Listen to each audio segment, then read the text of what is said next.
Hey, today, guys, I'm going to take you on a nice little road trip I went on. And this is at the end of June 2023. And I am headed from Pahrump, where I've been staying for about 4 months. And I'm headed to Shoshone, California, which is a small desert town just over the California border. And it's about 25 miles from Pahrump. And it's a pretty interesting place. It was originally named Metbury Spring, but in 1909 the area was renamed Shoshone and used as a train station stop on the Topona and Tidewater Railroad. For a lot of travelers, Shoshone is a pit stop on the way to Death Valley. And actually the Crowbar Cafe and Saloon, which you'll see, is pretty much the last place you can get decent food for less than a king's ransom. If you decide you're going to eat a meal in Death Valley in the national park, be prepared to shell out some major cash. There's actually more to it than just a restaurant and a saloon. There's a general store, there's a gas station, they have their own post office, and they have a couple of other pretty interesting things, which I am about to show you when we get there.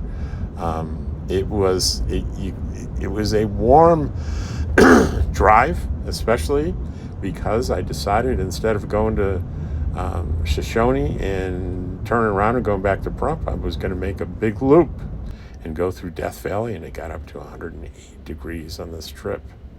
And here we are. We have arrived, and we're going to pull in. And here I'm going to pull in right in front of the Shoshone Museum and Visitor Center, which is a pretty cool little museum that is totally free. There's the cafe I talked about, the Crowbar, next door, and we're going to go in there after we visit in the museum. As you see, I'm going to come in here, I'm going to be greeted and have a little exchange with this guy who says he's happy to let me film. Good afternoon, young Hi. man. Welcome to the Shoshone Museum. Hey, How are you? okay if I film with my camera? Only if you share I share it. So now I'm going to speed it up because no one wants to wade through tedious. It's, less interesting on camera. But one of the cool things here, their hallmark, is the skeleton of a woolly mammoth that they found nearby. That's just a display for tortoises, but that's the woolly mammoth. And I didn't do a great job of getting a great picture of it, but that's the woolly mammoth skeleton there.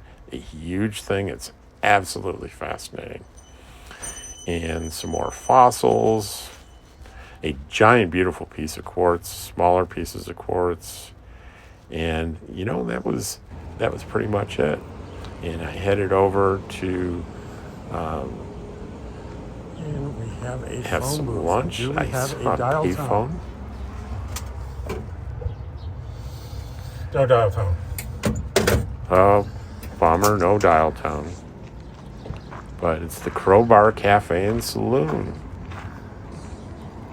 And we'll just go in here, see how crowded it might be, how long of wait I might have to endure for lunch. Let's see. And it's empty. Hey. You have like a Diet Coke? There's the menu. If you want to freeze it there, you can see what they serve and what the prices are.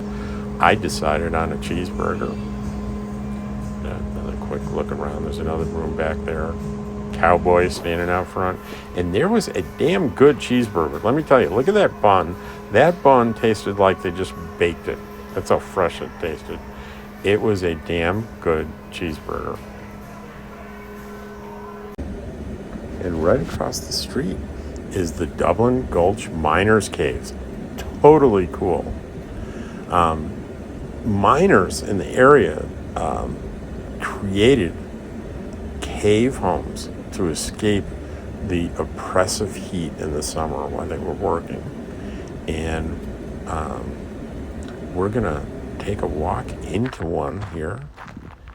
And these guys are miners. They know how to dig into rock, and they created these homes knowing that if they dug far enough into rock, the heat would be a hell of a lot less, and it might even be cool. So they set themselves up in here, and this is where they lived.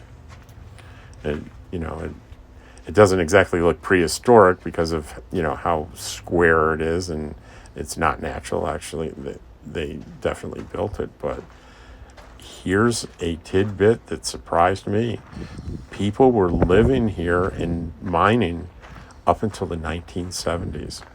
Now, here I am approaching one that had a door that was kind of broken down, and you tell I'm breathing a little hard.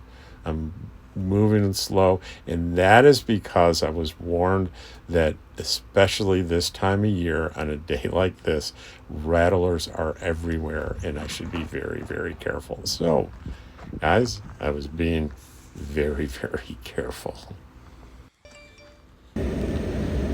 So here I just show you a view of all the dwellings that were there, so many of them.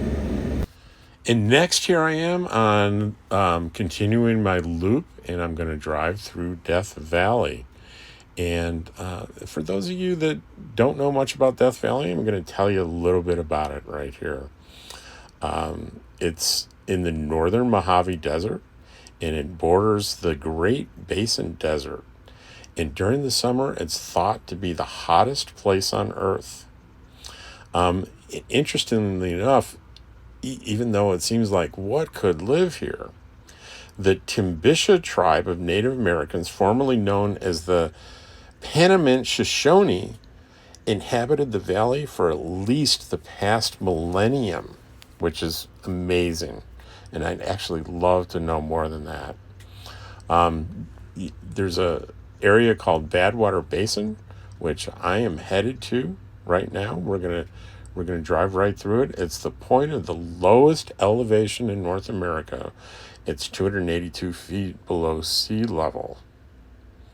This was a little turnout that I did, and here we're back on the road, going through Death Valley, and it looks like water out there. It's not. Those are salt flats.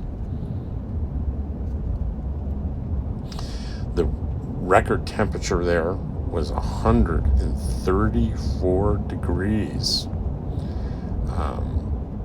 It was July 10th, 1913. And I slowed down here because, we're pretty much at Badwater Basin, and those are salt flats. And here we are basically at the lowest point, 282 feet. There's the 108 degrees. And I think I'm about to pass the actual official, this is the official Badwater Basin. This is the official 282 feet mark.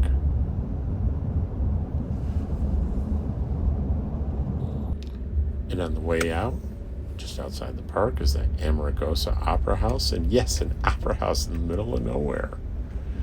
And across the street was this little building that had costume displays in it. Very interesting. And now we're on our way back home, and the road trip is complete, and I'll see you all in the next video.